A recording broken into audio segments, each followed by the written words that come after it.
Price Lord மக்களே, இன்னைக்கு உண்டான வேதவசனம் லூக்கா 4ஆம் அதிகாரம் 22 முதல் 26 வரை. எல்லாரும் அவருக்கு நற்சாட்சி கொடுத்து அவருடைய வாயிலிருந்து புறப்பட்ட கிருபையுள்ள வார்த்தைகளை குறித்து ஆச்சரியப்பட்டு, இவன் யோசேப்பின் குமாரன் அல்லவா என்றார்கள். அவர் அவர்களை நோக்கி, வைத்தியனே, உன்னை தானே குணமாக்கிக்கொள் என்கிற பழமொழியைச் சொல்லி, நாங்கள் கேள்விப்பட்டபடி கப்பர்நகூமில் உன்னால் செய்யப்பட்ட கிரியைகளை எவைகளோ அவைகளை உன் ஊர்களில் இவ்விடத்திலும் செய் என்று நீங்கள் என்னுடன் சொல்லுவீர்கள் என்பது நிச்சயம். ஆனாலும் தீர்க்கதரிசி ஒருவனும் தன் ஊரிலே அங்கீகரிக்கப்பட மாட்டான் என்று மெய்யாகவே உங்களுக்கு சொல்லுகிறேன்.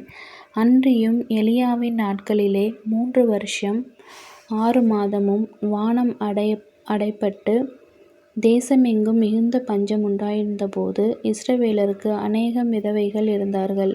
ஆயினும் எலியா சீதோன் நாட்டிலுள்ள சரேப்தா ஊரிலிருந்த ஒரு விதவையினிடத்திற்கு அனுப்பப்படப் போனேயல்லாமல் மற்றொருத்தியினிடத்திற்கும் அனுப்பப்படவில்லை. ஆமென்.